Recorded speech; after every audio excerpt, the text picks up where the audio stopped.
कितने कितने घंटे किस किस चीज़ को देते थे? आपको अपनी स्ट्रेंथ और वीकनेस जानने की बहुत ज़्यादा ज़रूरत है। अगर आपको पता है आपकी स्ट्रेंथ क्या है तो आप अपनी वीकनेसेस पे ज़्यादा काम कर पाएंगे। ग्राउंड में जितने भी आपके पास इक्विपमेंट रहेगा ना, आप सब चीज़ को यूटिलाइज़ कर सकते हो क्योंकि आप वो सब चीज़ का एक्सेस हो जाता है। बट आप जब पेपर देने जाओगे तो वहाँ पे कुछ थोड़ा सा लॉजिकल या घुमा के कुछ पूछेंगे तो आपको थोड़ा सा लगेगा कि ए भी हो सकता है, बी भी हो सकता है, सी भी हो सकता है। तो वो वाली नॉलेज कहाँ से आएगी?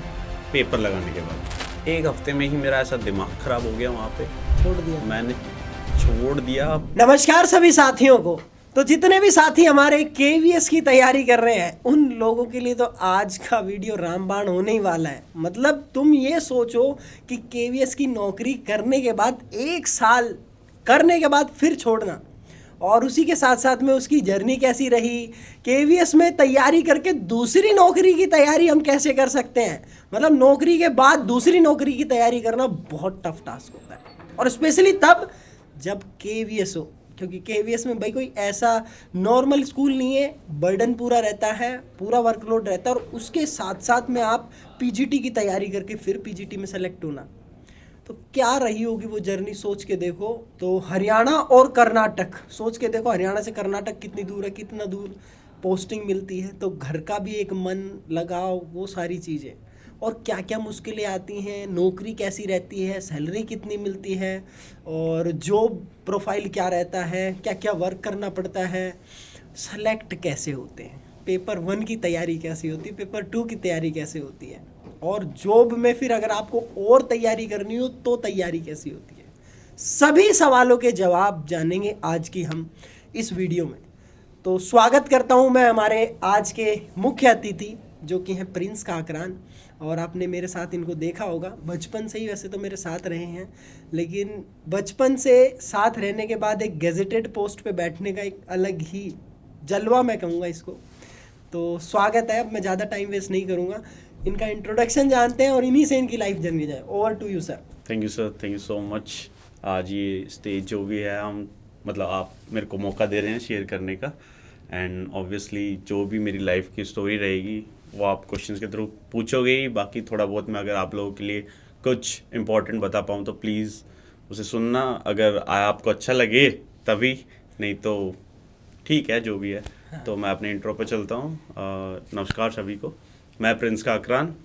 बेसिकली मैं गुड़गांव हरियाणा से ही हूँ। वैसे मेरा गांव चरखी दादरी पातवास मेराना का है, और बचपन से हम स्कूल में तो सभी जाते हैं, पर हमने 4th-5th क्लास में मैंने अपना जूडो स्टार्ट कर दिया था। गेम करियर अपना उसी टाइम पे स्टार्ट कर दिया था। और मोनू सर मेरे को वहीं पे मिले थे जहाँ पे हम जूडो करने जाते थे। मोनू सर मेरे से 2 साल सीनियर थे, तो वहाँ पे ये सीनियर थे और मैं थोड़ा जूनियर था। बट स्टिल वहाँ पे उस टाइम सीनियरिटी जूनियरिटी नहीं रहती थी, वेट कैटेगरी के हिसाब से चलता था जो भी चलता था। तो हम वहाँ से मिले हैं। तो उस टाइम पे मैं यूँ लगा लो 4th, 5th, 6th state level का मेडलिस्ट था, नेशनल लेवल का मेडलिस्ट हो चुका था। फिर उसके बाद में धीरे धीरे मैं 10th में था, मोनसर की 12th हुई थी जस्ट। और तब हम गए थे गुवाहाटी में, तो वहाँ पे हमने ब्लैक बेल्ट का टेस्ट दिया था। वहाँ से हमारी जर्नी स्टार्ट हुई थी being as a physical education teacher. मतलब उस टाइम भी मेरा नहीं था, मोनसर की जर्नी स्टार्ट हुई थी, क्योंकि हमने गुवाहाटी में जाके ब्लैक बेल्ट का टेस्ट दिया था। तब वहाँ पे हमने देखा था कि एक एलुमनाई थे LNIP के ही, उन्होंने सजेस्ट किया था कि तुम आगे क्या करना चाहते हो। अमित सर थे। तो ऑब्वियसली उनके भी बहुत ज़्यादा हम थैंकफुल हैं, और उन्होंने ही गाइड किया था कि तुम यहाँ पे आए हो, यहाँ पे ऐसे ही मत जाओ वापस। मतलब हमने बहुत भ्रमण कर लिया था, हमें थोड़ा सा टाइम मिलता था, हम वो पहाड़ नाप पाए, ये पहाड़ के नाप के आगे जो भी मिलता था वहाँ पे, क्योंकि फर्स्ट टाइम गए थे गुवाहाटी। उसके बाद में फिर हम LNIP गए, जो कि NERC था, नॉर्थ ईस्ट रीजनल सेंटर था। तो वो देख के दिल को इतना सुकून मिला ना, क्योंकि हमने पहली बार ऐसी कोई फैसिलिटी देखी थी जहाँ पे कई सारे मल्टीपल गेम्स एक साथ चल रहे हैं। तो वो देख के हम बहुत खुश हो गए थे, मगर यहाँ पे आएंगे। उस टाइम क्या जुनून सवार था कि बस प्लेयर बनना है, और जब ये सब मिल जाए, ग्राउंड वगैरह दिख जाए, बड़ा बहुत पहाड़ पे दौड़ेंगे, ये कर देंगे वो कर देंगे, बस यही सब दिमाग में चल रहा था। तो मोनू सर ने स्टार्टिंग से वहीं पे ही अपना तैयारी कर ली, कह रहा भाई यहीं जाऊँगा मैं। तो मैं कहा सर ठीक है, मैं भी आपके पीछे पीछे, तब तो खैर भाई बोलते थे एक दूसरे को। तो मोहन सर चले गए और मोहन सर का सिलेक्शन हो गया। मोहन सर ने अपनी 30-35 समथिंग AR मतलब रैंक मारी थी ऑल ओवर इंडिया बैचलर्स में। तो हमें ये नहीं पता था ग्वालियर में भी है। तो मोहन सर ने वहीं गुवाहाटी का ही अच्छा लगा था, ग्वालियर एक्सप्लोर नहीं किया था हमने। तो वहाँ पे ही ले लिया एडमिशन। फिर मैं भी आया 2 साल बाद, तो मैंने भी वहीं ले लिया। फिर धीरे धीरे बैचलर्स हो गई, फिर मास्टर्स भी हो गई। मोनू सर ने कहा, मोनू सर मास्टर्स में वहाँ चले गए ग्वालियर में।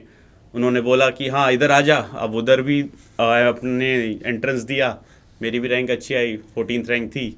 और फिर वहाँ पे ही मास्टर्स ले लिया। तो मेरे को कुछ डिसाइड नहीं था, मेरा तो लिटरली कंफ्यूज चला है जो चला है। मतलब आपके पास अगर गुरु नहीं है तो आप अंधाधुन चलते रहते हो, चाहे वो कहीं पे भी जाओ अंधाधुन ही चलोगे। आपके पास कोई गाइडेंस नहीं रहती, क्योंकि आप जो पीयर सर्कल है उनके अकॉर्डिंग चलोगे। तो मेरे पास मोनू सर थे, मम्मी ने स्टार्टिंग में ही बोल दिया था, मोनू तेरे हवाले है ये, जो तेरे को करना है कर, चाहे इसके मार, चाहे पीट, चाहे प्यार कर, जो तेरे को करना है। तो मैं मोनू सर के पीछे पीछे वहाँ पे फिर पहुँचा। उन्होंने बोला कि तेरी तो अच्छी रैंक है, चल एक्सरसाइज फिजियोलॉजी ले ले। मैं आर्ट्स से पढ़ा हुआ हूँ, 11th-12th आर्ट्स से करी हुई है, गेम के भरोसे आर्ट्स ले लिया था। तो एकदम से वो कहते हैं ना, वक्त बदल गए, जज्बात बदल गए। तो सेम ऐसा ही सिचुएशन हुआ था मेरे साथ। तो बट स्टिल मेहनत की। मोहन सर नोट्स प्रोवाइड करते थे, शुभम सर थे हमारे मोहन सर के बैचमेट, वो भी बहुत बहुत हेल्पफुल, बहुत उन्होंने हेल्प करी है मेरी ड्यूरिंग द जर्नी। तो उन्होंने नोट्स प्रोवाइड करते थे, कुछ नहीं आता था तो इन लोगों से पूछते थे। ऑब्वियसली LNIP में थोड़ा सा एक ये डिफ़र होता है कि सीनियर्स बहुत हेल्प करते हैं, बहुत हेल्पफुल होते हैं। चाहे वो कितना ही गुस्सेल हो, चाहे वो कितना ही प्यार करने वाला हो, वो कहीं ना कहीं से आपकी हेल्प कर ही देगा अगर आप उसके पास जाओगे तो। और तब हमारा ये ख़त्म हुआ। तो यहाँ तक आपको पता चल गया होगा कि मैं स्पोर्ट्स में भी रहा हूँ, नेशनल मेडलिस्ट रहा हूँ। मेरी ग्रेजुएशन पोस्ट ग्रेजुएशन बहुत अच्छी जगह से हुई है, बीइंग मतलब एशिया का नंबर 1 कॉलेज था फिज़िकल एजुकेशन कॉलेज, तो वहाँ से हुई है। तो उसी के दौरान मेरी प्रिपरेशन स्टार्ट हुई थी सर, KVM और KVS। NVS का मैंने सबसे पहला कॉम्पिटिटिव एग्जाम दिया था। अच्छा। वो तो विदाउट एनी मतलब मैं और ब्राउन, हाँ ऐसे ही, मगर चल यार दे के आते हैं क्या है, क्योंकि प्रीवियस में थे कुछ ऐसा वो नहीं था कि चिड़िया की आंख नहीं थी उस टाइम, हम तो ऐसे ही मार रहे थे तीर। तब फिर बाद में हाँ तो बस यही था। और मेरी स्कूलिंग बेसिकली यहीं गुड़गांव से हुई है। मैं CBSE बोर्ड से ही पढ़ा हूँ, 10th-12th मैंने यहीं से करी है। और right now I am posted same Gurgaon में ही, अपने होम टाउन में ही पोस्टेड हूँ, being as a PGT physical education. और एक टैग होता है हमारे हरियाणा में जो 9 to 12 को पढ़ाता है, उनको लेक्चरर भी बोला जाता है। कई बार लोग बाग पूछते हैं क्या करते हैं, मैं कहता हूँ लेक्चरर। तो कहते हैं कौन से कॉलेज में, मैं क्या यार यहाँ पे डेजिग्नेशन है ये 9 to 12 को जो पढ़ाते हैं। तो ऐसा मतलब राजस्थान और UP में भी सेम ऐसा ही सिस्टम है। इससे पहले मैं KV में था कर्नाटका में। तो ये मेरी मतलब दूसरी जॉब नहीं है, मेरी चौथी जॉब है गवर्नमेंट की। मतलब 3-4 एक साथ कंटिन्यूस निकलती रही। थाली भर गई थी तो जो अच्छा लगा वो फिर हमने उठा के खा लिया। तो अभी भी जो इन्होंने क्वालिफाई कर रखा है उससे नीचे ही ये काम कर रहे हैं। ऐसा नहीं है कि अभी जो इनकी क्वालिफिकेशन है, ये लगा लो कि मास्टर डिग्री होना और नेट होना और फिर सिर्फ स्कूल में काम करना, तो इनकी क्वालिफिकेशंस काफ़ी ज़्यादा है और ये डिज़र्व करते हैं। आगे आपको अगले कभी 1-8 साल में ज़रूर मैं आपको सेम कुर्सी पे बैठा हुआ दिखाऊंगा, असिस्टेंट प्रोफेसर। डेफिनेटली हमारा वादा है आप लोगों से, आशीर्वाद बना ये रहे सर। ज़रूर आपको मैं दिखा दूंगा, क्योंकि मेहनती लड़के हमेशा दिख जाते हैं, कोई भी रहता है चाहे वो लड़की भी हो, तो मेहनती लोग हमेशा ही दिख जाते हैं आपको। अब इन बच्चों के लिए जो सवाल है क्योंकि ये बच्चे आए हैं, हमें तुम में सुनने आए हैं, लेकिन इनका मतलब तो सीधा एक ही है कि इनको बस KVS से मतलब है या NVS से मतलब है या फिर जॉब से मतलब है, प्रिपरेशन से मतलब है। आपकी KVS की जब जर्नी स्टार्ट हुई तो सबसे पहले प्रिपरेशन कहाँ से करी, कैसे करी प्रिपरेशन? पेपर 1 की कैसे करी, पेपर 2 की कैसे करी? सर पेपर 1 पेपर 2 जो था, पेपर 1 तो मेरा स्ट्रांग था बिकॉज आप लोग उस टाइम UGC की नेट की क्लासेस चला रखी थी, तो आप और शुभम सर दोनों क्लासेस लेते थे। पेपर 1 की भी आप लोग ही पढ़ाते थे हमें, और DI हो गया, रीजनिंग हो गया, ये सब चीज़ें तो आप लोग हमारी स्ट्रॉन्ग करा चुके थे। तो उस टाइम मैं इतना पेपर 1 के ऊपर नहीं फोकस करता था। पेपर 2 में आप लोगों ने मेरे को गाइडेंस दिया था कि अपने PYQs लगाने हैं, क्योंकि नॉलेज कंटिन्यूस चल रहा है, ये नहीं है कि हमारा ब्रेक हो गया। हाँ ये भी बात। तुम बैचलर से मास्टर से चल रही है, रनिंग में अगर हो तो सबसे बेस्ट मतलब सबसे बिगेस्ट आपका एग्जाम क्या बोल सकते हैं, अचीवमेंट कह सकते हैं, फिर एडवांटेज है आप लोगों के पास। भी है यस पास में। ऑब्वियसली एडवांटेज है कि अगर आपका रनिंग में बैचलर्स भी चल रहा है, मास्टर्स भी चल रहा है, और ड्यूरिंग दैट टाइम आपके जैसे कोई भी वैकेंसीज आ जाती है जैसे अभी आ रखी है, तो हमारे ऐसे में ही पेपर 1 के लिए तो बहुत मिनिमम मैं बस सिर्फ पेपर लगाता था पेपर 1 के लिए। Paper means previous year questions या फिर कोई सीरीज़ ले ली, टेक्स्ट बुक वगैरह टाइप कुछ भी जो मिल जाए वो ले लेता था, और या फिर सर लोग के रूम में जाके एक आधी बुक चुरा के ले आता था मैं, पुराने वाली, तो उनसे लगाता रहता था। और पेपर 2 के लिए प्रिपरेशन, मतलब नोट्स भी बनाने होते थे, तो हर एक कॉपी अलग बना रखी थी। इंग्लिश की मतलब पतली पतली बनाता था, ज़्यादा नहीं बनाता था। जो बेसिक होता था ना, मतलब नाउन प्रोनाउन ये सब हम भूल चुके थे, सबको पता है नाउन क्या है, नेमिंग वर्ड सॉरी जो भी है। बट आप जब पेपर देने जाओगे तो वहाँ पे कुछ थोड़ा सा लॉजिकल या घुमा के कुछ पूछेंगे, तो आपको थोड़ा सा लगेगा कि ए भी हो सकता है, बी भी हो सकता है, सी भी हो सकता है। तो वो वाली नॉलेज कहाँ से आएगी? पेपर लगाने के बाद, कि इसका आंसर क्या हो सकता है। तो वो उसकी प्रिपरेशन आपको PYQ से ही मिलेगी। मैंने भी PYQs ही किया। मेरे जूनियर्स मेरे से कुछ पूछते हैं कि सर आपने कैसे निकाला, कैसे क्या करा है, तो मैं सिर्फ एक ही सजेशन देता हूँ, अगर नॉलेज तुम्हारे पास पूरी है तुम PYQs लगाओ। अगर नॉलेज नहीं है, जिस चीज़ में तुम्हें लगता है, PYQs किस लिए ज़्यादा कारगर हैं इन सब चीज़ों में, क्योंकि उससे फीडबैक मिलता है आपको कि आपके कितने, आपने किस में स्कोर किया है, आप किस चीज़ में स्ट्रांग हो और किस चीज़ में वीक हो। तो जहाँ पे आपको पता चल गया कि मेरा इसमें स्ट्रांग हूँ मैं, तो मैं उस चीज़ को, उस सब्जेक्ट को कम टाइम दूंगा, और जिसमें वीक हूँ उसको थोड़ा ज़्यादा टाइम दूंगा। बट पेपर तो वही रहेगा जो बाइफर्केशन रहता है कि 15 इसका, 15 इसका, 10 इसका, 10 इसका। तो वो सब चलता था हमारा पेपर 1 के लिए।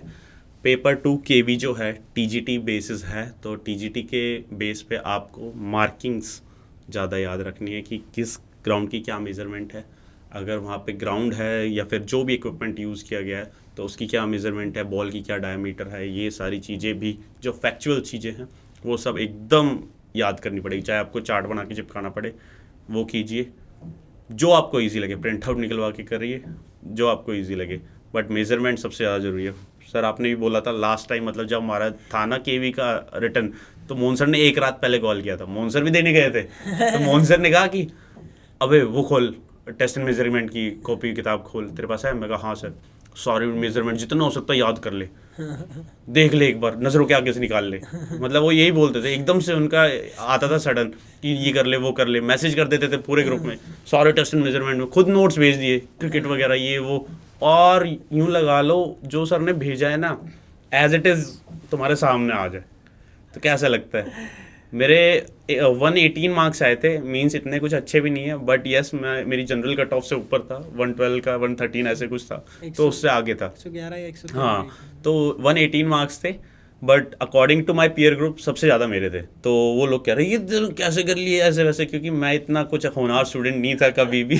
मास्टर्स में भी जब मेरी रैंक आई थी तब हाँ लिटरली। तो एक यही है आप लोगों के लिए रामबान की, आप PYQs लगाए, और अगर आपके गुरु ने जो बोल दिया प्लस वो करना है, कि अगर बोल दिया ना कि ये पढ़ ले, तो भाई वो पढ़ ले, क्योंकि उसमें वो हाँ ना कुछ नहीं है। आप लोग सभी खिलाड़ी हो, आप लोग ने बहुत मेहनत करी है ग्राउंड में, तो पढ़ना is not a big deal for us. क्या है, बैठ के पढ़ना है, दिमाग लगाना है, इसको अपने काबू में रखो, सब हो जाएगा। डेफिनेटली, इतनी बढ़िया चीज़ बताई। अब कुछ चीज़ें और पूछना चाहूँगा आपसे, आप कितने घंटे पढ़ाई करते थे? तो मतलब शेड्यूल सर हमने फिक्स करा था, मैं सही में मतलब डिसिप्लिन थे हम, अपने स्पोर्ट्स के अकॉर्डिंग डिसिप्लिन थे। मतलब स्कूल भी अगर जाता था मैं 8 तक, स्कूल बहुत कम जाता था, बंक मारता था। अच्छा, मुझे लगा ये आपका ये जवाब होगा कि सर मैंने टाइम देखा नहीं, क्या पूरा शेड्यूल फिक्स कर रखा था? फिक्स कर रखा था। अच्छा, कैसे कैसे शेड्यूल था आपका? सर मास्टर्स में थे, तो क्या था कि सीन, हम अपनी थ्योरी क्लास होती थी 10 बजे से 1 बजे तक, तो थ्योरी क्लास में जाते थे। अच्छा, मास्टर्स में थे तब KVS की प्रिपरेशन वैकेंसी? करी, हाँ। मेरे को एक्चुअली में ध्यान थोड़ा सा नहीं है, हाँ, लेकिन नहीं। वो ब्लर हो गई चीज़ें। मैं सोचा मास्टर पास आउट को सोच के देखो, LNIP से मास्टर्स करना। LNIP क्या है, कहीं से भी जब तुम मास्टर्स रेगुलर हो जब आप, रेगुलर जब आप हो, तो आप सोचो कितना बिजी शेड्यूल रहता है। तो काफ़ी बिजी शेड्यूल में अब बताओ, अब शेड्यूल बताओ उन लोगों को। सुन लो रे भाई, जितने भी तुम कॉलेज में हो वो सारे सुन लो कान खोल के। तुम्हारे सामने वही व्यक्ति बैठा है जिसने खुद कॉलेज में रह के और तैयारी करी सरकारी नौकरी की, और तुम जब बहाने देते हो सर टाइम नहीं रहता, वो नहीं रहते, बहाने मत छोड़ दो। अब देखो, सुनो जो सही जवाब है। तो LNIP का शेड्यूल मास्टर्स में हल्का सा रिलैक्सिंग बोल सकते हैं, क्योंकि वहाँ पे आपको एक्टिविटीज़ करनी नहीं होती, करवानी होती हैं। तो बेसिकली जैसे सुबह से हम 6 बजे से हमारा 8 बजे तक का एक सेशन रहता था, जिसमें हम अपने लेसन प्लान की प्रैक्टिस करते थे, या फिर अगर कोई जूडो की क्लास आ जाए, जैसे सेकेंड ईयर में जूडो की मैच रहती थी, एक्टिविटी रहती थी, तो वो बच्चे आते थे, उनको हम क्लासेस देते थे। तो वहाँ से वो करके अपना ब्रेकफास्ट किया, फिर 10 बजे से क्लासेस स्टार्ट होती थी 1 बजे तक, जो कि हमारी थ्योरी क्लासेस रहती थी। 3 या 4 थ्योरी क्लासेस रहती थी। 9:30 शायद, सर मैं ना गलत बोल रहा हूँ ना, 9:30 से 1:30 ऐसे कुछ नहीं था, थोड़ा सा यही था। 4 क्लासेस रहती थी 1-1 घंटे की, अब आप लगा लो, कैलकुलेशन कर लो। 10 बजे होती। हाँ, तो उसके होने के बाद फिर 3:30 या 4 बजे हमारा मैच प्रैक्टिस होते थे। वहाँ पे मैच प्रैक्टिस में जाते थे अपनी, वो तो प्रैक्टिस तो चल ही रही थी, साथ में ऑल इंडिया मतलब यूनिवर्सिटी में भी सिलेक्शन हो रखा था, वो भी खेल ही रहे थे, तो उसकी भी प्रैक्टिस चलती थी। फिर वहाँ से आने के बाद अपना खाना खाया, जितना जल्दी हो सकता था खाना खाते थे। खाना खाने के बाद रूम गए, नहाए धोए, सो गए। 8:30 बजे हम बेड पे होते थे। 2 से 3 घंटा सोने के बाद उठते थे हम, चाय कॉफ़ी कुछ भी बनाते थे, पीते थे, फिर पढ़ने बैठते थे। और लेट नाइट वाला सर पूरी रात काली जिसे बोलते हैं ना, वो करी है हमने। अच्छा, बस पढ़कर जहाँ पर मतलब एक तो सबसे अच्छा ये रहता है जब आप कॉलेज में हो, तब आपके साथ जो बैठा है वो दिखता रहता है कि ये मेरा कॉम्पिटिटर भी है, ये मेरा दोस्त भी है, ये मेरे को बताएगा भी बट ये मेरे से छुपाएगा भी। दोनों चीज़ रहती थी। मैं कहा ये क्या फालतू पढ़ रहा है जो मैं नहीं पढ़ पा मैं कहा ये कौन सी बुक है भाई, ये मैंने नहीं पढ़ी, ये कौन सी। तो ऐसे ही ब्राउनसन मेरा रूममेट था, शिवम था, तो हम तीनों की हमारी कीवी में पोस्टिंग है, एक मिजोरम में है, एक श्रीनगर में है। शिवम की तो असिस्टेंट प्रोफेसर में भी हो गया आएगा। तो हम तीनों ने मतलब मेहनत करी थी उस टाइम पे। तो हम आपस में ही तीनों देखते थे, अबे तू क्या पढ़ रहा है लैपटॉप पे, तू क्या कर रहा है, तूने लैपटॉप खोल रखा है। मैं कहा भाई मैं PYQ लगा, कौन से लगा रहा है, ये कौन सा, ये वो। मैं कहा ऐसे ही रहता था बस। तो वो जो रहता था थोड़ा एक पॉजिटिव एनवायरनमेंट जो बनता था ना, वो बहुत अच्छा लगता है। अगर आप अकेले पढ़ रहे हो तो उसके लिए थोड़ी हिम्मत चाहिए होती है। अकेले पढ़ने के लिए माइंड थोड़ा डाइवर्ट हो जाता है, हाँ फ़ोन देख लिए, देख लिए, बट सामने आपको कॉम्पिटिटर दिख रहा है कि या भाई इसका निकल गया, तो फिर लोग बाग कहेंगे भाई तू भी तो साथ में था, क्यों नहीं पढ़ पाया, ये वो क्यों नहीं निकला तेरा। और ऊपर से थोड़ा फैमिली प्रेशर भी था। तो और ऊपर से अपना LNIP का जब सबकी लाइट जब जली दिखती है तो कहाँ नहीं जाएगी, सोने का मन नहीं करेगा बिल्कुल। तो एकदम सर पे था। तो हमारा ये रहता था 10 या 11 बजे हम उठते थे। 10-11 बजे से हम लेके 4 या 3 बजे तक तो हम पढ़ते थे। उसके बाद थोड़े 2-3 घंटे की नींद ली, फिर सीधा नींद। सर उस टाइम थोड़ी सी सेक्रीफाइस करी थी हमने, बहुत ज़्यादा ही सेक्रीफाइस करी। हाँ। देखो कुछ चाहिए आपको बड़ा, तो सेक्रीफाइस भी थोड़ा बड़ा ही होगा। और ऐसे ही है, मैं भी ये पॉडकास्ट शूट कर रहा हूँ अभी। धुरंधर मूवी देख के आया था, रात को 3 बजे घर पहुँचा था। अब फिर सुबह 6 बजे उठ गया। मेरा शेड्यूल सुबह का जल्दी रहता है, अर्ली मॉर्निंग जाके जिम विम करना और ये सारी चीज़ें रहती हैं। तो सेक्रीफाइस तो करना पड़ता है जब मस्ती आपने करनी है। तो आपने पूरा शेड्यूल बता दिया। अब मुझे ये बताओ कि कितने कितने घंटे किस किस चीज़ को देते थे। पेपर 1 को आपने कितना समय दिया है, पेपर 2 को कितना समय दिया, क्योंकि बच्चे यही पूछते हैं कि सर पेपर 1 की कैसे करें, पेपर 2 की कैसे करें, कितना घंटे पढ़े, ये। सो स्टार्टिंग में इसी से करूँगा। आपको अपनी स्ट्रेंथ और वीकनेस जानने की बहुत ज़्यादा ज़रूरत है। अगर आपको पता है आपकी स्ट्रेंथ क्या है, तो आप अपनी वीकनेसेस पे ज़्यादा काम कर पाएंगे। अगर आपको नहीं पता कि मैं किस चीज़ में अच्छा हूँ, किस चीज़ में नहीं हूँ, तो वही वाली बात, अंधाधुंध चलेगा सब कुछ। तो आपको अपने स्ट्रेंथ और वीकनेसेस पे पहले देखना है। आप पहले ही कुछ पेपर्स लगाए तो आपको आइडिया हो जाएगा कि मैं इस चीज़ में वीक हूँ। तो उस हिसाब से मैंने काम किया था। जैसे मैं पेपर 1 में मैथमेटिकल जो था, हमारा मैथमेटिक वाला जो पोर्शन था, उसमें मैंने थोड़ा काम किया था, जो बेसिक चीज़ थी। तो LCM वेल्सियम ये सारी चीज़ें, जो थोड़ा बहुत कौन सा रहता था सर, बोर्ड मास वगैरह, ये मेरे को सही में, मैं मैथ्स में लुल था बहुत ज़्यादा, तो मैं इतना अच्छा नहीं था। तो उस पर थोड़ा सा जो बेसिक मैथ्स थी उस पर काम किया था। मैं पूरे उस पर नहीं किया, क्योंकि उस पर टाइम वेस्ट करने से अच्छा है कि जो चीज़ मेरी मीडियम पे है उसको थोड़ा और बढ़ा दूँ, जो मेरी लो है उसको बस मीडियम तक लाना है। क्योंकि अगर आप एक क्वेश्चन को पकड़ के बैठ गए तो आपके पास अनलिमिटेड टाइम नहीं है, सीमित समय है, उसके अंदर आपको पूरा पेपर नापना है। एक बार नहीं, कम से कम 2 बार देखना है उस पूरे पेपर को, उस पूरे टाइम के अंदर। हमने यही करा था। मोनू सर ने लास्ट टाइम यही बोला था कि जितना हो सकता है अपना पेपर करके पहले, मतलब जल्दी जल्दी कर लेना। आपके पास इतना समय बचे कि आप दोबारा से उस पेपर को 1 to 180 जितने भी क्वेश्चन हैं वो सारे देख लो। तो मैं 30 मिनट पहले अपना पेपर करके बैठ गया था, फिर दोबारा गो थ्रू किया था। मैं कुछ रह तो नहीं रहा। फिर वही है, कुछ कुछ चीज़ें कंफ्यूजिंग लगती हैं ना, तो उसको छोड़ दो कि अगर इसका ए भी हो सकता है, बी भी हो सकता है, जॉब ने लगा दिया ना, बस छोड़ दो, क्योंकि उसमें फिर टाइम वेस्ट होता है, प्लस माइंड भी बहुत पजल होता है। तो आप पूछ रहे थे कि कितना कितना टाइम दिया। सेम पेपर 1 पे मैंने ज़्यादा काम नहीं किया, क्योंकि बस मैथ्स का ही था पोर्शन। हिंदी इंग्लिश को मैंने थोड़ा टाइम दिया, क्योंकि उसमें जो बेसिक चीज़ें थी, क्या बोलते हैं, नाउन, प्रोनाउन, सर्वनाम, संज्ञा, ये सारी चीज़ें, और प्रत्यय। हाँ वो कर्ण से करने करता, ये वो सर अब तो उड़ गया सब कुछ। तो वो सारी चीज़ें मैंने चिपका रखी थी, एक तरीके से रटी है मैंने, यूँ लगा लो, क्योंकि समझने बैठोगे तो इतना टाइम नहीं है, क्योंकि लिमिटेड टाइम था हमारे पास और ज़्यादा टाइम भी नहीं दे सकते थे। तो उस टाइम तो लिटरली रटी है, रट के। तो मैंने बस अपने हिसाब से ही किया था, कुछ ऐसा स्पेसिफिक नहीं था कि 2 घंटे में इसको दूंगा, 2 घंटे इसको दूंगा। मेरा मन करा तो मैं ये पढ़ा, मेरा मन नहीं हो रहा तो एज अ रिक्रिएशन फॉर्म में मैं PYQs लगाता था कि मेरा माइंड रिफ्रेश हो जाए। क्योंकि एक सीरीज़ है, पता नहीं मेरा नाम याद नहीं आ रहा, उसमें ये रहता था कि कई लोगों ने फिज़िकल एजुकेशन के पेपर लगा रखे थे, तो उनके पेपर लगाता था, तो उसमें जो टॉप रैंकिंग आते थे आपके बैच के थे, अमर शक्ति सर, उनका नाम आता रहता था। तो मैं कहा यार सर के, मैं कहा बार बार सर का नाम आ रहा है, मैं इनसे ज़्यादा मार्क्स लाने हैं। उसके आए भी बहुत अच्छे मार्क्स आए थे अमर सर के, 136 हाँ 136 समथिंग आए थे, और मेरे ख्याल वो मेरे ही हाउस के थे, ध्यानचंद हाउस के 3rd ईयर सर के बैचमेट थे। बहुत अच्छा, पढ़ने में भी बहुत इंटेलिजेंट। हाँ, तो अमर शक्ति सर, उनका नाम आता रहता था। मैं कि कौन है, फिर मेरे को ध्यान आया, मैं तो ये तो सर है, इनके मार्क्स, मतलब वो भी उन्होंने ही वही कुछ सीरीज़ ले रखी थी टेस्ट वाली। तो फिर मैं थोड़ा, एक ये भी हो गया कि मैं कहा इनसे ऊपर लाना है नाम, थोड़ा एक पॉजिटिव वाला जो हो जाता है ना, कंपटीशन, जिसे हम बोलते हैं rivalry, not a enemy. Rivalry क्या होता है कि इससे बेटर करना है, आप अपने आप से बेटर तो कर ही रहे हैं, प्लस इससे बेटर करना है, क्योंकि वो आपसे 100 कदम आगे। एक वो भी चीज़ देखनी होती है।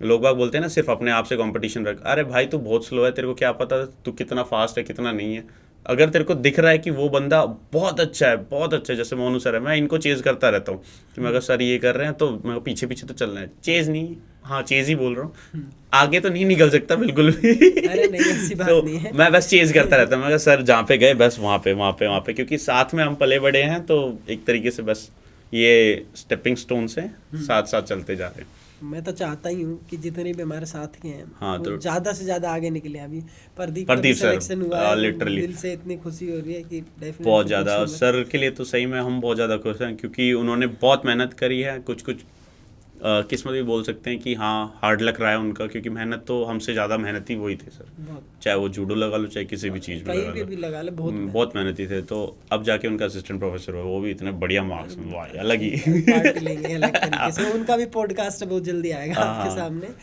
तो ये तो रही घंटों की बात, आपने पूछ ली। पेपर 1 में देखो, मैं भी बताऊँ तो मैंने भी पेपर 1 में इतनी कुछ खास तैयारी करी नहीं थी, वो सब तुम्हें पढ़ा के मेरा सिलेक्शन हुआ, सच बताऊँ तो।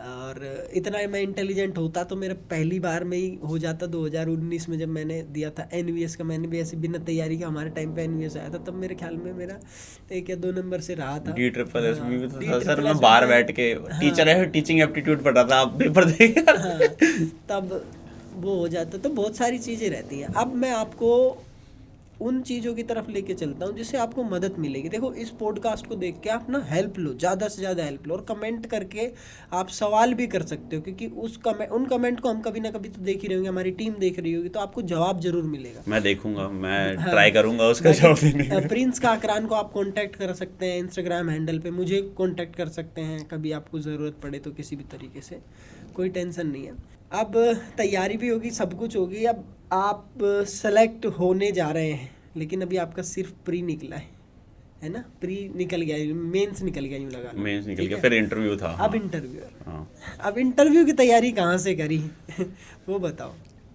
इंटरव्यू की आपस में तैयारी करते बैठ गए, मैं हूँ चल इंट्रो दे अपना सर तो बैठते ये बोलते थे, तो थोड़ा बहुत इंट्रो दे दिया। मींस अगर आप पीयर ग्रुप में हो तो एज अ पीयर ग्रुप चुनो जो आपकी हर चीज़ में हेल्प करे, मींस मज़े भी करे, प्लस में आपको आगे बढ़ने के उसमें आपके साथ भी दे। सीरियस के टाइम पे मैं सीरियस ही रहता हूँ, मजाक के टाइम में मैं इतना मजाकिया हूँ पूछो मत। आप लेकिन सोच नहीं सकते हमने क्या क्या कहा। सीरियस के टाइम में मैं डेफिनेटली, अभी मैं बताना चाहूँगा, अभी प्रदीप का भी जब अभी असिस्टेंट प्रोफेसर में हुआ, उसका इंटरव्यू मैंने इतनी बार इंटरव्यू लिया उसका, इतनी बार इंटरव्यू लिया, शुरू का और एंड का इंटरव्यू वीडियो भी है मेरे पास में। बताते रहते हो प्रदीप सर। बहुत मतलब बहुत अच्छा इंटरव्यू भी गया उसके पीछे, वो भी है। हाँ। तो ये तो रही इंटरव्यू की बात। चलो इंटरव्यू कैसा था, पूरा इंटरव्यू का एक्सपीरियंस सुनो। देखो एक कैंडिडेट का मैंने बता दिया, मेरा इंटरव्यू मैंने डाल रखा है। तीसरा कैंडिडेट आपके सामने है जो आपको ये बताएंगे कि इंटरव्यू में पूछा कैसे जाता है, एंट्री कैसे होती है, एग्जिट कैसे होता है, और सारी चीज़ इंटरव्यू में फिजिकल एजुकेशन टीचर से क्या पूछा जाता है केवीएस में, आइए जानते हैं उन्हीं से। सो केवीएस का एक अलग मेरा एक्सपीरियंस रहा है और एचपीएससी का अलग एक्सपीरियंस रहा है। इन दोनों का एक्सपीरियंस मतलब ज़मीन आसमान का फ़र्क है इन दोनों के एक्सपीरियंस में। केवी में भी सेम 5 पहले बंदे आप थे केवीएस पे फोकस करें। केवीएस में। हाँ, तो केवीएस में क्या रहा है सर कि मैं सुबह जो मॉर्निंग शिफ्ट थी तो उसमें पहला नंबर मेरा था।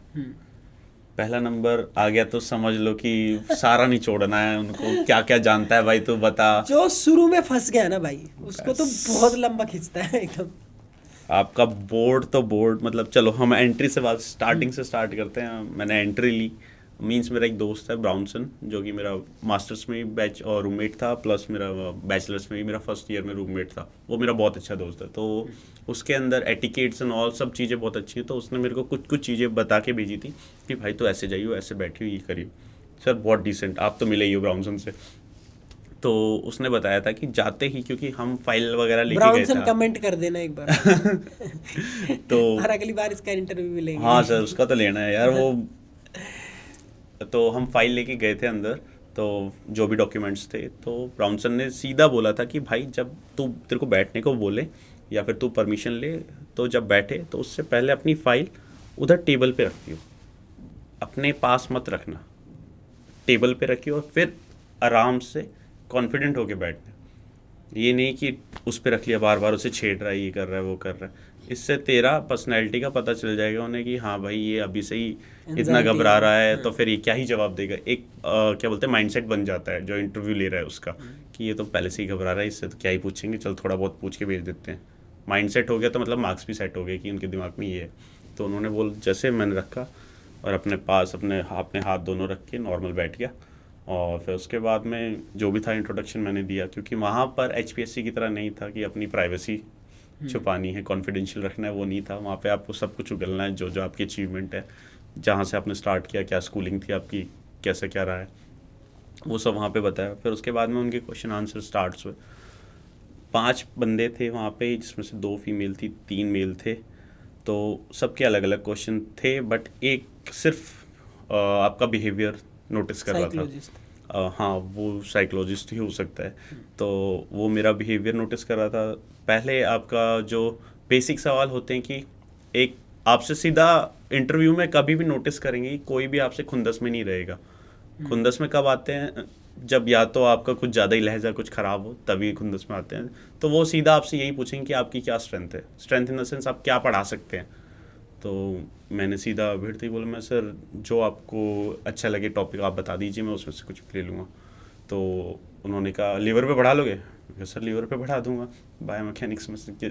तो मैं लीवर बताया, 1 2 3 क्लास, चौक लेके बनाया, सारे वो बनाए, उनके फलक्रम कहाँ है वो तो याद ही था, फ्ली FLE तो उसके अकॉर्डिंग बना दिया, वो बता दिए।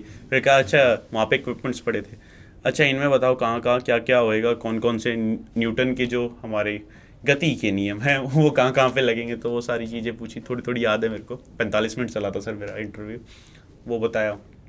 फिर मेरे को खड़ा कर दिया, अच्छा आप कौन से गेम से हो? सर मैं जूडो से हूँ। तो अच्छा आप जूडो से हो तो आप जूडो में कैसे क्या बच्चे को इंगेज कर सकते हो, फीमेल को कैसे सिखाओगे, मेल को कैसे सिखाओगे?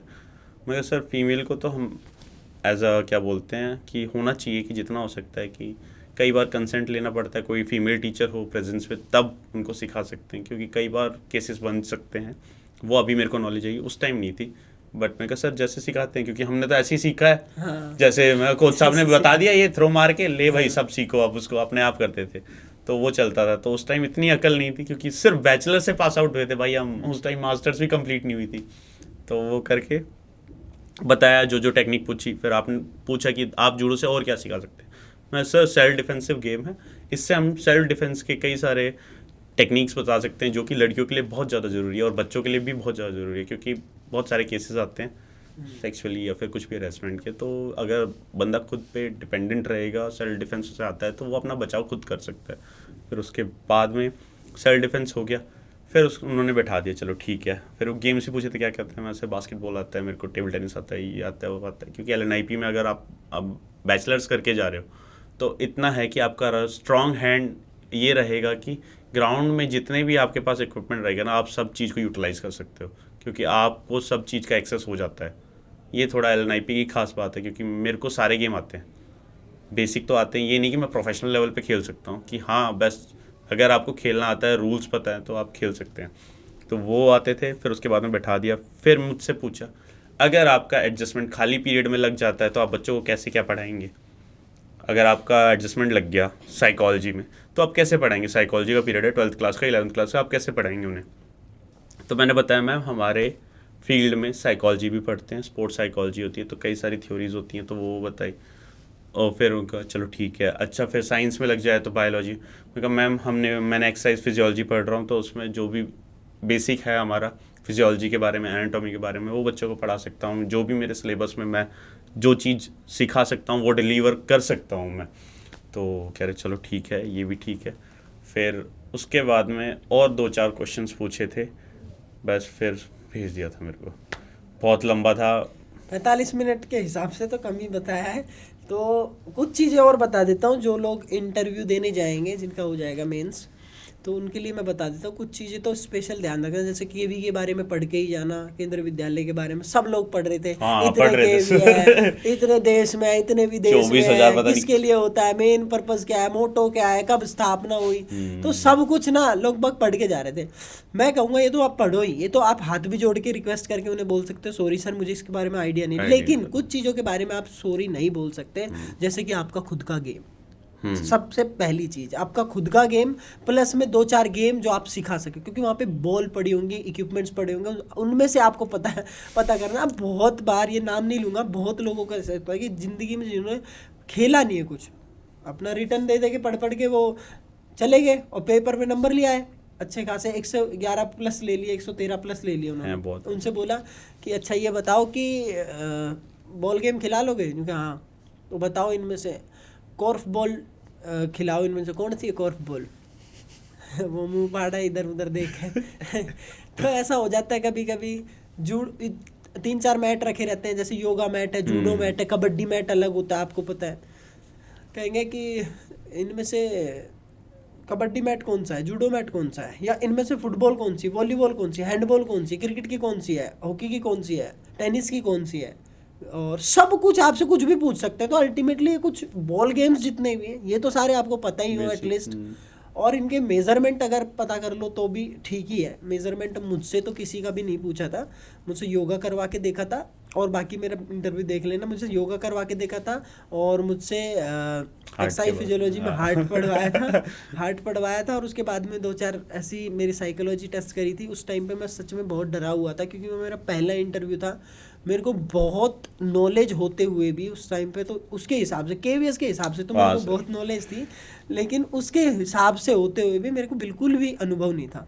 तो मैं यही कहूँगा कि आप मॉक इंटरव्यू दे लेना बार बार, जो हम लोगों ने गलती करी वो मत करना, क्योंकि आपको नॉलेज होते हुए भी वहाँ आप हेजिटेट हो गए ना, तो वो मेन चीज़ नहीं, मतलब एक थोड़ा सा नेगेटिव इम्पैक्ट जाएगा आपका। इंटरव्यू हो गया आपका, इंटरव्यू के कितने दिन तक आप वो रहे कि हाँ भाई अब रिजल्ट आएगा, अब फिर कैसे क्या रहा? हाँ, उसके बाद फिर मास्टर्स हो गई थी हमारी, तो ऑलमोस्ट 3-4 महीने तो वेट किया। फिर घर पे एक तरीके से, जब बड़ा बेटा ऐसे खाली बैठा है तो घर वाले तो नहीं बोलते, बट इनडायरेक्टली आ जाता है कि हाँ कुछ तो कर ले, क्या कर रहा है क्या नहीं कर रहा। सैड वाली टून लगवाऊं इसमें? हाँ, नहीं कौन सा था वो। फिर उसके बाद क्या, तो ऐसा मतलब ऐसे दिन भी आपके आए, आपने देखे? मतलब हाँ सर, वो KVS क्वालिफाई करने के बाद, इंटरव्यू देने के बाद आपने ऐसे दिन देखे हैं? इसके बाद भी बहुत देखे थे।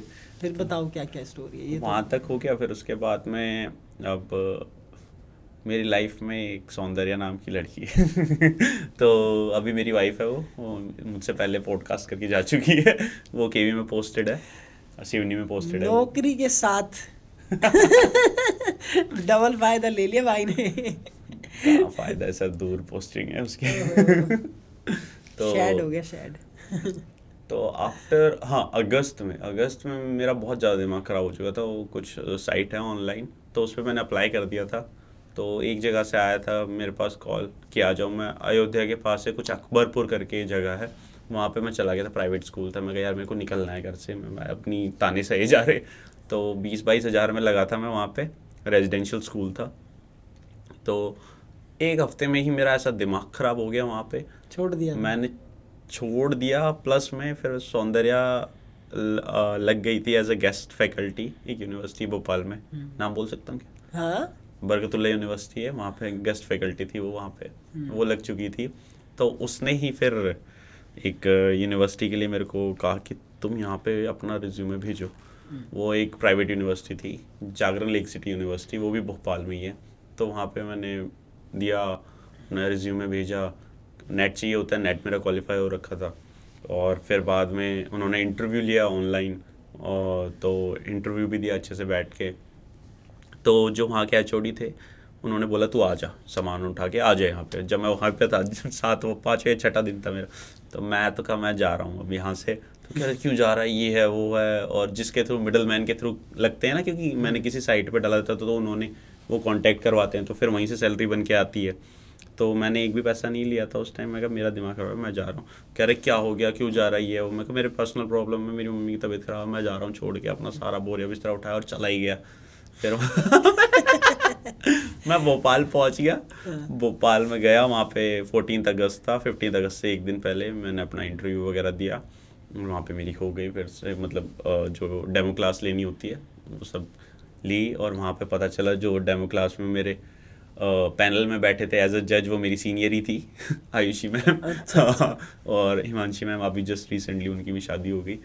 तो वो थे, तो एक तरीके से एडवांटेज हो गया डेमो क्लास में। उन्होंने कहा ठीक है प्रिंस, चल हो गया तेरा।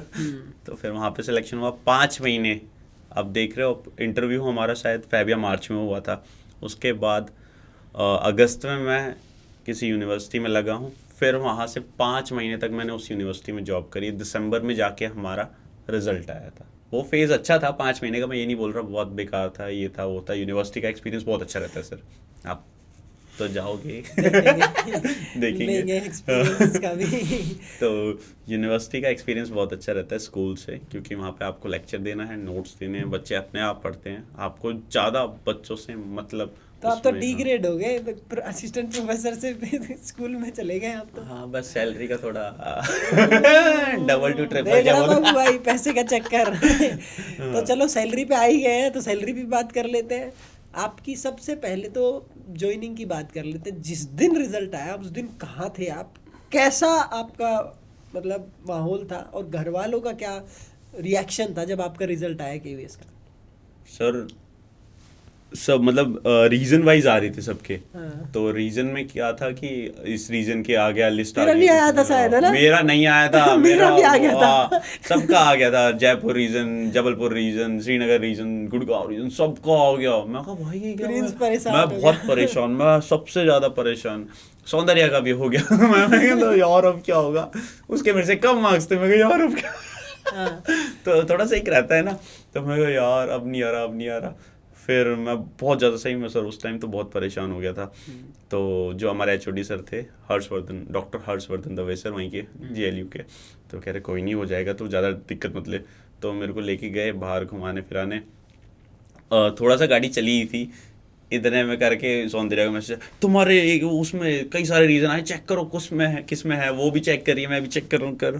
फिर कर्नाटका में जाके नाम मिला मेरा, थोड़ा मतलब बेंगलोर रीजन में। तो तब जाके दिल को तसल्ली मिली। तब मैं सर हो गया कह रहे, वो भी खुश हो गए। तो हम थोड़ा नॉनवेज खाते हैं, तो चिकन वगैरह खा के आए। उसके बाद में फिर खुशी सब ने अच्छे से, मम्मी भी खुश, ये खुश, वो खुश। मम्मी का क्या रिएक्शन था मम्मी को? मम्मी तो बस यही थी कि हाँ चलो सफल हो गया तू, ये खैर वो हो ही जाता है। इमोशनल मोमेंट था, क्योंकि पहली बार लगा हूँ। और लोग बाग जब पीछे से क्रिटिसाइज करते हैं, तो उसके फिर अगेंस्ट आके आप कुछ काम करते हो, तो फिर उसके लिए अलग से ही दिल में फिर वो अलग इमोशन अपने आप उमड़ आते हैं। और रिश्तेदार क्या कह रहे थे फिर? रिश्तेदारों का तो काम ही क्या ना फिर क्या कह रहे थे? रिश्तेदारों की हमने तो पहले बातों ही में बोला था। रिश्तेदारों की बातों में नहीं आना, बिल्कुल नहीं आना, उनकी बातें सुननी ही नहीं है, बिल्कुल नहीं सुननी, क्योंकि वो आपको पाल के नहीं खिलाएंगे या जो भी है, कुछ नहीं कर सकते, वो सिर्फ बातें ही मार सकते हैं। तो कहाँ पे थे बस सर, ज्वाइनिंग करवाओ अब। ज्वाइनिंग हो गई, मैं अपना बोरिया बिस्तरा उठा के, मैंने टिकट भी नहीं हुई थी मेरी, मैं ऐसे ही चला गया, कम से कम 2 तो ट्रेन बदली थी, 3 बसेस बदली थी, अलग अलग बस से भोपाल से करके और वहाँ पहुँचा था मैं कर्नाटका। हम्पी, जो आपने 50 का नोट देखा होगा, 50 के नोट में एक वो है ना मंदिर बना हुआ है, तो वहाँ पे मेरी पोस्टिंग थी, जिसे किष्किंधा भी बोलते हैं, विजयनगर भी बोलते हैं, Kishkindha the birth place of Hanuman. तो वहाँ पे आपकी पोस्टिंग आ गई, तो शुरू में कैसा लगा? जैसे वो साउथ का हीरो जाता है बस्ता वस्ता लेके एकदम गिरे। ऐसा ही था सर, क्योंकि एक तो हो ही गया, थोड़ा सा मैं अपना वो नहीं करूँगा, बट ठीक ठाक सा दिखता हूँ, तो वहाँ ये बॉय तो वहाँ जाके पहुंचा ही था, मैं सोचा चल कुछ होएगा, वो प्रिंसिपल के पास मिला, वो प्रिंसिपल भी प्रिंसिपल नहीं लग रहा था, नॉर्मल सा इंसान, मैं नहीं तो अपने यहाँ पे देखते हैं ना, हाँ, अपने यहाँ तो 4-5 टांग होती है प्रिंसिपल की। अरे यार कुछ भी मुकुट होता है। नहीं सर, बिल्कुल ऐसे कैजुअल चप्पल पहन के घूम रहा है। अच्छा। हाँ, तो मेरे को लगा यार केवीएस का ये सीन तो नहीं होना चाहिए, चप्पल तो नहीं पहननी चाहिए थी। तो फिर मैं गया, अब चप्पल नहीं, सॉरी सैंडल थे। तो फिर अब साइन वगैरह कराई, ज्वाइनिंग कराई, फिर अब वहीं पे उनके सामने एक प्रतिज्ञा लेनी होती है जो केवीएस की रहती है, वो लेके दी, फिर उन्होंने फिर लिया आपने प्रतिज्ञा? हाँ, प्रतिज्ञा ले ली थी सर, जो भी थी, वो सोच रहे पता नहीं, ऐसे कह रहे पढ़ो इसे पढ़ो, मैं कहा ये कौन सा टेस्ट हो रहा, मैं कहा चलो प्रतिज्ञा ले लेते, वो मेरी वीडियो बना रहे हैं ऐसे, मैं ये क्या अजीब सा फील हो रहा था। तो फिर वहाँ पे लास्ट के 2 पीरियड बचे थे कि जाओ संभालो, मेरा बोरिया बिस्तरा स्कूल में रखा है, मैंने मुंह भी नहीं धोया, पानी भी नहीं पिया, कहते जाओ क्लास ले लो। अरे ये सेम सीन सौंदर्य के साथ भी हुआ ऐसा ही है सर, हर केवी में यही हाल है, वहाँ नहीं मतलब वो आपसे मतलब नहीं रखी, हाँ भाई आया है, ले भाई चाय पी ले, पानी पी ले, कैसा रहा सफर, थोड़ा कुछ ह्यूमैनिटी नाम की चीज नहीं है वहाँ पे एक दूसरे के लिए। इससे बढ़िया तो स्टेट गवर्नमेंट में। अरे बहुत मौज है यहाँ पे, ज्वाइन कराने के लिए 2-3 बंदे जाते हैं साथ में, लेके आते हैं, फिर वो बढ़िया से। अच्छा। हाँ, हम अपने वो चौकीदार को ज्वाइन करा के आए थे यार, क्लर्क पोजीशन पे। अच्छा, फिर बताओ फिर क्या हुआ? फिर कुछ नहीं सर, वो वहाँ पे हो गया, फिर धीरे धीरे मैं रूम वगैरह देखा, जो भी था वहाँ पे एडजस्ट हुए, मेरे को बहुत अच्छा एनवायरनमेंट लग रहा था, बस ये था कि जनवरी टाइम में कोस्टल एरिया। पहला दिन कैसा लगा आपको? पहला दिन का पूरा रूटीन? और फिर बहुत कैसा? बेकार लगा मेरे को तो सही। मैं यार एक जाते ही क्लास दे रहा है यार, मैं कहेगा थोड़ी देर बैठा भी नहीं, चप्पलों में हूँ मैं। अच्छा। मैं खुद मतलब अपने क्रॉक्स में आपने बोला नहीं कि मैं सर तैयार नहीं हूँ अभी? हाँ ऐसे ही वो, अरे ब्लैक कलर का वो था मेरा कार्गो था, वो पूरा उसमें धूल मट्टी खा रखा है, और मैं वही जाओ क्लास ले लो। मैं क्लास, मेरे को क्लास का वो नहीं पता कौन सी जगह, कौन सी क्लास कहाँ पे, मैं चलो मैं जाता हूँ, मैं पूछा वहाँ पे भी डॉक्यूमेंट वेरिफिकेशन वो सब, वो फिर मैं ठीक है ले लेता हूँ, जाके बैठा, मैं थोड़ा बहुत इंट्रो किया बच्चों से, बच्चों की थोड़ी वहाँ पे हिंदी वीक है, तो टूटी फूटी हिंदी वो भी बोल रहे थे, या फिर मैं भी अपना टूटी फूटी इंग्लिश बोल रहा था, बस ऐसे चल रहा था काम बस। चलो हो गया। फिर बच्चों का क्या रिएक्शन? फिर उसके बाद में जो रहा, मतलब बच्चे बहुत अभी भी मैसेज करते हैं वहाँ के, मैं वहाँ पे सिर्फ 4 महीने रहा हूँ, 3 या 4 महीने, और इतना मेरे को मिस करते हैं ना अभी भी, जो पास आउट, बस जो मेरे से सिर्फ यूँ लगा लो 2 महीने भी हुए, और 1 महीना, हाँ 10th क्लास, वहाँ पे 10th क्लास तक का स्कूल था, तो 1 महीना ही जो मेरे साथ खेले थे, मैं उनके साथ खेलता था, ये नहीं कि बोल दे दिया और लग खेलो, उनके साथ खेलता था, तो वो खेलते थे ना, वो 10th जो पास आउट हो गए, फिर वो भी मैसेज करते थे, सर कैसे हो सर, ये वो सर आपकी बहुत याद आती है सर, गंगावती आओ ना सर, ये है वो है। मैं कहा यार बहुत अच्छा था केवी के, सही में बच्चों का एक तरीके से रिस्पेक्ट टू द टीचर बहुत अच्छा रहता है, क्योंकि सारे मैक्सिमम गवर्नमेंट एम्प्लॉयज़ के बच्चे ही होते हैं, तो उन्हें पता है कि कैसे क्या बिहेव करना, थोड़ा सा ये एक बेनिफिट आ जाता है केवी में, अगर आप बच्चों को पढ़ा रहे तो आपको ठठेरा बन के नहीं कुछ बोलना पड़ेगा, और ना ही बच्चे आपको ठठेरे मिलेंगे वहाँ पे, तो ये चीज़ थोड़ी अच्छी थी सर। चलो ये तो बहुत बढ़िया बात होगी। अब बात कर लेते हैं, आपने कहा कि असिस्टेंट प्रोफेसर में उतना पैसा नहीं था, यहाँ पैसा था, तो पैसा कितना प्राइवेट कितना पैसा मिलता है केवीएस में? केवीएस की सैलरी क्या होती है? सर जब मैंने ज्वाइन किया था तब मेरी 64 के अराउंड थी, 64 या 63 ऐसे कुछ मिलती थी, सब कुछ कट। बैंक में कितनी आती थी? हाँ वही 64,000, मतलब 75 के अराउंड थी वो। अब कितनी आएगी? अब कितनी आ रही है वहाँ पे, मतलब केवीएस में ही। केवीएस में ही हाँ। सौंदर्य की लगा लो। हाँ। सौंदर्य की आ रही है सर 74-5 आ रही है। कितनी बढ़ गई होगी लगभग 2 2 साल साल में 10-12 हज़ार बढ़ी है अभी। 8th तो पे 10 से 12 8th हजार पे बढ़ भी गई। 8th पे मतलब भी अब जो लगेगा। बच्चे, हाँ अब जो बच्चे लगेंगे उनके तो 8th पे कमीशन लगेगा, तो उनकी लगभग कितनी सैलरी हो जाएगी? सर बेसिक पूरा डबल हो जाएगा तो कहा जा रहा है। अब मैं ये नहीं कि भाई सर ने बोला था ये पकड़ लो ऐसा नहीं। बोला जा रहा है कि 1.92 झूठ बोल रहा है, झूठ बोल रहा है 1.92 के अराउंड बढ़ेगी, मतलब इनटू में, मतलब 2 के अच्छा। अप्रॉक्स, 2 गुना के तो अप्रॉक्स। लगभग आप 1 लाख तो पकड़ के चली लो, 1 लाख तो यूँ लगा लो हाँ, कि हाँ, आपकी हाँ। वही जाएगी। 70-80 हज़ार लगा लो भाई, तुम्हारे अकाउंट में आ जाएंगे बस। ये तो हाँ। मैंने कह दी बस मेरी मान लो।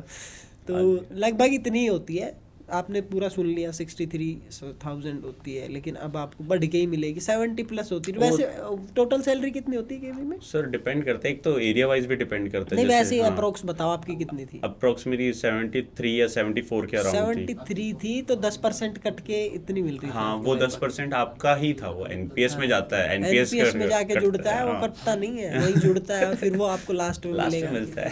खूब करोड़ में, है ना? तो वैसा है। तो ये है कि सैलरी केवीएस में। वर्कलोड बताओ कैसे रहता है सुबह से शाम तक? Workload- कितने बजे जाते हो, कितने बजे आते हो? If you are a PE teacher, means physical and health education teacher in KVS, तो आपको सबसे पहले वहाँ पे पहुँचना है, सबसे लास्ट निकलना है, जो मेरा एक्सपीरियंस है। क्योंकि फ्लैग होस्ट करना पड़ता था हमें, रोज़ जाके टांगाना पड़ता था, और फिर बाद में होस्ट करना पड़ता था, लास्ट में भी उतार के ही हमें जाना पड़ता था। क्योंकि ये लिखा भी हुआ या पता नहीं क्या है, मेरे को तो जहाँ जो वहाँ पे सीनियर्स थे जो बोलते थे मैं कर लेता था। मैं ज़्यादा वो नहीं करता था कि हाँ, ठीक है नई नौकरी ये में हाँ। कोई इतना चूचे पाट करता भी नहीं है। मैं अभी भी यही करता हूँ। हम्म। मैं पीजीटी हूँ, लेक्चरर हूँ, बट अगर प्रिंसिपल ने बोला या कोई सीनियर टीचर, प्रिंस ऐसा कर ले वैसा कर ले, मैं ठीक है कोई नहीं कर देते हैं, पर अपने हिसाब से करता हूँ। हाँ ये भी बात है। तो नहीं, काम हाँ। देखो आपकी वर्क प्लेस पे आपको अगर मन कर रहा है ना झाड़ू लगाने का भी, आप झाड़ू भी लगा लो, बट वो काम इसलिए नहीं होना चाहिए कि आपको कुछ नहीं आता है इसलिए आप लगा रहे हो। मजबूरी नहीं होनी चाहिए हाँ। आपकी, वो मन होना चाहिए आपका। मैं बच्चों के सामने लाइट बंद कर, जब प्रेयर होती है तो एक हमारी मरकरी सुबह सुबह जलती रहती है, तो सुबह सुबह जब बच्चों की लाइन अप हो जाती है तब उनके सामने बंद करता हूँ। कई बार कचरा गिरा होता है उनके सामने ही उठा के डस्टबिन में डालता हूँ। कई बार जो फेंक देता है तो उसे पनिशमेंट नहीं देता हूँ, मैं कहा भाई इसे उठा और इसे डस्टबिन में डाल गया, और फिर कुछ दिखता है तब मैं ये भी उठा और ये भी डाल, थोड़ी ये कुछ अच्छी जब हैबिट है। आप करोगे जैसा बच्चे के साथ में, वो बच्चा वैसे ही फॉलो करेगा बिल्कुल। तो आप करो, आइडल बन जाओ उनके, वो डेफिनेटली आपको फॉलो करेंगे। हाँ सर। और जहाँ प्रिंस की पोस्टिंग है वो पूरा गांव है, तो यूँ लगा लो पूरे गांव के ही बच्चे हैं, ज़्यादातर लोकल बच्चे हैं, तो उन्हें नहीं पता, लिटरली उनको नहीं पता। उनको लगता है कि यही डिसिप्लिन है। आज क्या कर रहा हूँ तो मैं क्या कह रहा हूँ, मैंने क्या कर दिया कि मेरे मार दियो गुरुजी में फालतू में। अजी हाँ। हाँ जी हाँ। तो उनको लगता है वही डिसिप्लिन है, क्योंकि वही वाली बात है कि उन लोगों ने अभी बाहर की दुनिया नहीं देखी है और उनको वो नहीं पता एक्चुअली में। तो उनको टीच करने वाले आप ही लोग हैं। आप लोग जैसा डालेंगे वैसा डल जाएंगे। और मारने से नहीं सब चीज़ें सुधरती हैं। मारने से जानवरों को सुधारा जा सकता है, इंसानों को नहीं। इंसान तो प्यार से समझ सकते हैं, उनको आप प्यार से बोलेंगे ना, ऐसे ढीठ बच्चे वो सुधर जाते हैं। अगर आप प्यार से उन्हें प्यार से बिठाओ और समझाओ, बेटा तेरे से बहुत एक्सपेक्टेशन है, तो वो बहुत अच्छे से, देखना अगले दिन से आपको बहुत अच्छे से ग्रीट भी करेगा, ऊपर से आपकी बात भी मानेगा और वो ठीक भी हो जाएगा। ये मेन चीज़ है। वो तो है ही सर। तो ये रही आपकी पूरी केवीएस की जर्नी हो ही गई लगभग। छोड़ के आए जब, कैसे छोड़ के आए फिर? केवीएस की जर्नी में एक चीज़ अच्छी थी कि मैंने बाइक ले ली थी अच्छा, अपनी। घूमा बहुत है प्रिंस, मैंने देखा है, बहुत हवाबाजी करी भाई ने, हमारा जी जड़ता था कि हम भी घूमे। कोई नहीं, हम भी घूमेंगे अपनी गाड़ी में। 3 से 4 मंथ जो भी सैलरी आती थी मेरे पास 1 पैसा नहीं बचता था लास्ट तक। मैं बहुत घूमा वहाँ पे, कर्नाटका पूरा एक्सप्लोर किया, ऊटी ये सब, तमिलनाडु के, और जो भी, और फिर पास में ही 350 किलोमीटर दूर गोवा था। वहाँ पे 2 सेकंड सैटरडे संडे हो जाए तो अपना पहुँच जाते थे वहीं पे ही। 1-2 सर थे साथ में ही पहुँच जाते थे, और जितने बीचेस थे कर्नाटका के वो सब एक्सप्लोर करे सर। शर्म आ रही थोड़ी बहुत, मैंने आज तक गोवा नहीं देखा। तो ठीक है, वो भी देखेंगे, चलेंगे फिर अब की बार। दोबारा चल सर्दियों की देंगे। छुट्टियां 4-5 बार जा चुका मैं तो, हर बार का वही का वेकेशन रहता है। तो नहीं, एक ये है लाइफ में घूमना बहुत ज़्यादा ज़रूरी है। जब आप स्टेबल हो जाओ तब आप घूमो, फैमिली को लेके जाओ अपने, अगर आपकी बेटर हाफ है उसको लेके जाओ, घूमना बंद मत करो। कश्मीर गया है? क्या बाइक से। तो अब ये बताओ कि अब जब लास्ट दिन था या फिर आपको पता लग गया था, अच्छा जर्नी अभी यहाँ पे जर्नी तो चालू ही हो रही है अभी तो, चालू। केवीएस में पढ़ते इतनी ज़्यादा वो और पढ़ना भी पड़ता होगा, अभी एचपीएससी का आप एग्ज़ाम दोगे, अभी जो इंटरवल हुआ है तो अब ये वाली जर्नी बता दो कि कैसे आपने तैयारी करी, केवीएस में रहते हुए भी कोई क्या एग्ज़ाम की तैयारी कर सकता है, और कर सकता है तो क्या क्वालिफाई भी होता है उसका? सर उस टाइम अपना मेंस जब मैं कहाँ पे था, मैं कॉलेज में था, जेएलयू में था, तब हमारा मेंस हुआ था रिटन। तब मेरे को नॉलेज नहीं थी मेंस की, क्योंकि कुछ भी प्री हमारा हुआ नहीं था क्योंकि हमारे कैंडिडेट ही कम थे। हाँ। तो उसमें सीधा मेंस हुआ था। मेंस की इतना कुछ था नहीं नॉलेज की कैसे क्या करना है। 15 क्वेश्चन आए थे, सारे क्वेश्चन 10-10 मार्क्स के थे। केवीएस से पहले ही मेरे ख्याल में सब कुछ हो चुका था सब कुछ ना? हो चुका था सर, सब कुछ ज्वाइनिंग से पहले हो गया था हमारा, सिर्फ इंटरव्यू रहता था हमारा। अच्छा हाँ तो इंटरव्यू देने आया था तू वहाँ से? इंटरव्यू रहता था। इंटरव्यू भी हमारा अच्छा गया, साथ ही था सर का मेरा। तो उसमें क्या हुआ था कि जो हमारा रिटर्न का था, मेरे को कुछ नॉलेज नहीं थी कि कैसे क्या देना है। और वहाँ पे जब दिखे 15 क्वेश्चन, और 3 घंटे का था, 2 घंटे का था, 3 घंटे ही थे, 3 घंटे 180 मिनट्स का ही था। तो 15 क्वेश्चन 10-10 मार्क्स के, आप समझ जाओ कितना 18 लेंथी थे, पेपर 15 हो। करने थे 18 में से? 18 थे पता नहीं। 18 में से 15 करने थे। तो हाँ 150 नंबर का था टोटल, जो भी लगा लो। तो उसमें आप सोच लो कितनी आपको स्पीड चाहिए, कितना आपको एक्यूरेसी चाहिए, या फिर टू द पॉइंट लिखना, क्या लिखना, मेरे को कुछ आइडिया नहीं था इस चीज़ के बारे में। तो मैंने जितना हो सकता था लिखा, पहले ही आ गया स्लाइडिंग फिलामेंट का, तो उसको बनाया, चित्र वगैरह सब कुछ बना के अपना करा, स्टेप्स लिखे उसके 11-12 जो भी थे, फिर आगे बढ़ा, फिर वो और जितने करे मैं लास्ट एंड तक सिर्फ 9 क्वेश्चन कर पाया। 9 क्वेश्चन मतलब 90 मार्क्स का कर पाया, और उसमें से 35 मार्क्स, 150 के 35% कितने होते हैं सर? 52-53 समथिंग मार्क्स ऐसे होते हैं, तो वो लाने थे 90 में से 52 या 53 के अराउंड लाने थे। तो जब मैंने सबको बताया ना, सबसे मैं पूछ भी रहा था, मेरे को कुछ वो नहीं था कि हो पाऊंगा नहीं हो पाऊंगा। तो क्योंकि इसमें क्वालिफाइंग था, इसमें आपका कहीं पे भी वो नहीं रहेगा कट ऑफ है क्या है, वहाँ पे क्वालिफाइंग था कि आप 35% लाओ, आप इंटरव्यू के लिए बैठो। तो उधर मेरे को पता नहीं था क्या है, मोनू सर से पूछा, मोनू सर कहता मैंने तो 10 कर रखे हैं। अरे एक फालतू कर रखे आप। 10 थे 11 थे 10-11 थे सर के। तो फिर अभी आधा सा कर तो औरों से पूछा, 11 12 13 14 भाई कैसे कर लिए सबके 14 मैं यार मैं बहुत स्लो रह गया। मैं कह रहा यार मैं ही पीछे रह गया। तो फिर जो मैं कहा यार फिर मैं तो बहुत सही में फिर सड्डी रह गया, मेरी बहुत स्लो है, मेरे को प्रैक्टिस करनी चाहिए थी, ये है वो है, मैंने नहीं करी कॉलेज में, बस उसी लाइफस्टाइल में बिजी रह गए थे। तो फिर जब आया रिजल्ट तो उसमें नाम था, मैं तो बहुत हैरान। तो लोग बाग ग्रुप में भी पूछ रहे थे किसी का उनका भी सिलेक्शन हुआ है क्या, जिन्होंने 10 क्वेश्चन करे हैं। तो कईयों ने हाथ उठाए, और मैंने लिखा नीचे ग्रुप में, जो एक ग्रुप बना था, तो मैं कहा मैंने 9 करे थे, मेरा भी सिलेक्शन हुआ है।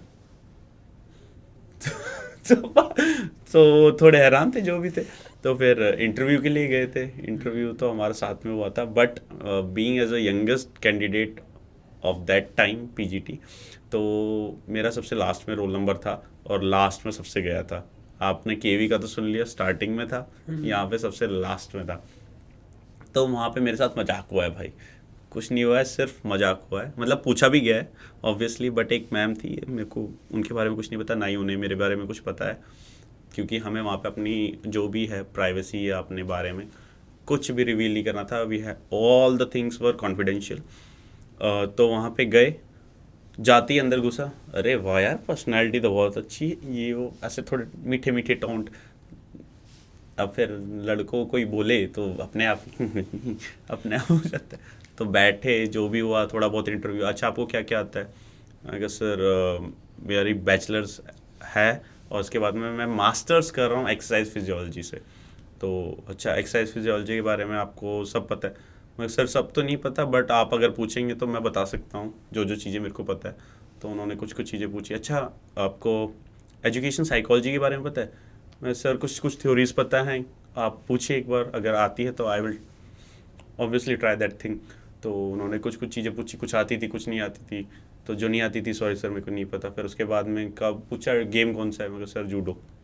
टेक्निक्स करवाई, एक टेक्निक मैंने गलत बता दी, वो भी कॉन्फिडेंस पे था मैं खुद ही, मैं ये है ले करके दिखा दी। तो क्या ये तो नहीं, उनमें से एक ने बोला कि ये टेक्निक नहीं है, ये दूसरी टेक्निक है। उन्होंने कुछ पूछा था माकी कोमी, और मैंने कर दिया कौची माकी कोमी कर दिया। वो माइंड से हो जाती है स्लिप अगर आप प्रैक्टिस में नहीं हो तो वो हो गया। तो कि ये वाली वो वाली टेक्निक तो नहीं है। मैं कहा सर यही तो है। कह रहे माँ की कोमी पूछ रहा हूँ मैं। ओ सॉरी सर माँ की कोमी करके दिखाई।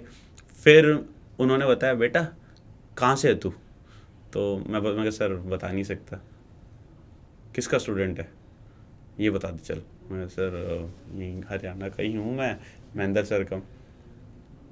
गलती कर रहा है तो तेरे को तो मैं तेरे को बाहर बताता हूँ। मतलब थोड़े वो जूडो के ही थे, मेरे को नहीं पता चला। फिर मैं थोड़े फैमिलियर हो गए। फिर बस उन्होंने थोड़ा बहुत वही अपना चौक वगैरह चलवाया। फिर वहाँ पे भी बस हंसी खुशी भेज दिया। मेरे को तो बहुत सही लगा। उसका इंटरव्यू बहुत पॉजिटिव था, तो इंटरव्यू में मेरे मार्क्स भी बहुत अच्छे आए थे। पता नहीं कैसे है बट जो भी। तो कुल मिला के सिलेक्शन पे बात रुकी आके। हाँ। बढ़िया एकदम सेलेक्ट हैं आज की डेट में, बढ़िया काम कर रहे हैं। आपने देख ही लिया KVS से लेके पूरा HPSC तक की जर्नी, पूरा सारी जर्नी ऑलमोस्ट हमने सारे सवाल कवर कर लिए हैं, सब हाँ कुछ सर। कवर कर लिया। कुछ आप अपनी तरफ से कैंडिडेट को बताना चाहेंगे, जो कैंडिडेट्स हैं तैयारी कर रहे हैं, कुछ बताना चाहेंगे तो आप बता सकते हैं, ऐड ऑन कर सकते हैं कुछ बात। भाई आप लोगों के ऊपर सब कुछ है। अगर आप लोग इस चीज़ को मजाक में लेके चल रहे हैं तब आपसे ये बात नहीं बनेगी। आपको सीरियस होना पड़ेगा, फर्स्ट थिंग। सेकंड थिंग जो मैं आपको स्टार्टिंग से बता रहा हूँ, स्ट्रेंथ एंड वीकनेसेस पे काम करो। थर्ड थिंग, PYQs लगाना मत छोड़ो।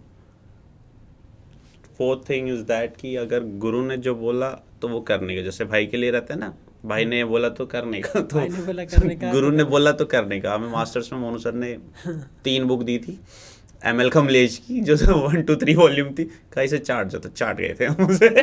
तो वैसा ही है। तो जितना हो सकता है आप गुरु के अंडर रहें, क्योंकि गाइडेंस आपको प्रॉपर मिलती है। अगर आप गुरु के अंडर नहीं है तो आपको गाइडेंस नहीं मिल पाएगी। वो फिर आप एक्स्ट्रा ऑर्डिनरी हैं अगर आप एग्ज़ाम निकाल रहे हैं विदाउट गुरु, तो सर उनका क्या ही कहना। बाकी सर आपको आगे बता सकते हैं, क्योंकि जितना मैंने था वो इनसे सीखा है। और अभी मेरे से कह रहे हैं कि चल तू अब बोल। कि तो अब मैं इतना ही बोल सकता हूँ, मोनू सर ही बताएंगे।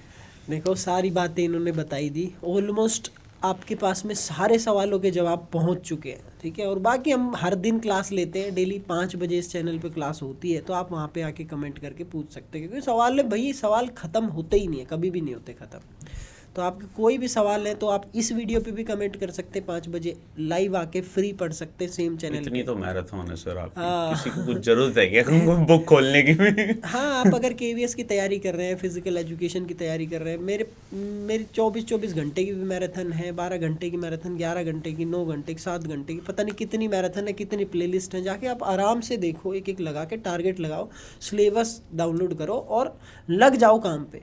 और अगर आप और ज़्यादा चाहते हैं कि भाई हमें सर का पेड बैच चाहिए या फिर प्रीमियम कंटेंट चाहिए, हमें वो चाहिए जो मतलब क्रीम है, या सीक्वेंस में कोई चीज़ चाहिए, तो एक बैच हमारा अभी चालू करेंगे हम। जैसे ही एक बैच चल रहा है ऑलरेडी, तो वो ख़त्म होगा तो 10 दिन बाद लगभग वो चालू होगा, जिसमें मैं पढ़ाना चालू करूँगा 10 दिन बाद। हाँ, पेपर 1 की उसमें ऑलरेडी चल रही है। तो उसमें क्या फ़ायदा होगा कि आपको सारी क्लासेस मिल जाएंगी, पेपर 1 की, पेपर 2 की, प्लस में ई बुक्स वगैरह सारी चीज़ें, टेस्ट सीरीज, सब कुछ है उसमें। और उसका प्राइस भी बहुत ही कम है, मिनिमम लगभग 2000 के आसपास है। वो देख लेना आप, जितना भी आपको लगे अफोर्डेबल। तो वो चीज़ अवेलेबल है आपके पास में। मॉक टेस्ट अवेलेबल है सेम वेबसाइट पे, इसमें नीचे डिस्क्रिप्शन में मिल जाएगा लिंक। उसके बाद में आपके पास में पेपर 1 की फ्री क्लासेस अवेलेबल है, सेम यूट्यूब चैनल पे डेली चल रही हैं। कंटेंट इतना है ना, बहाना नहीं ढूंढना है। लेकिन आप लोग बस लगे रहो, डटे रहो, यही चीज़ कहूँगा। और किसी और की स्ट्रेटजी को फॉलो मत करो, मैं तो यही कहूँगा। मैं हर दिन लेके आता हूँ, हर कोई आता है अपनी स्ट्रेटजी।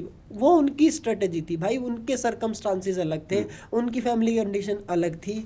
वो अमीर घर से है, गरीब घर से है, पिछड़े घर से है, या आगे बहुत अच्छी तगड़ी फैमिली है, बहुत सारे फैक्टर्स हैं। तो सबकी जीवन की जो दिनचर्या रहती है वो बिल्कुल अलग रहती है। आपकी दिनचर्या अलग है, आप अपनी दिनचर्या के हिसाब से सेट करो और 3 से 4 या 5 से 6 घंटे आप पढ़ाई करना चालू कर दो। बस खींचिए, सिलेबस उठाओ और टिक टिक टिक करना चालू कर दो, ठीक है। सिलेबस, MCQ, PYQs ये लग जाओ।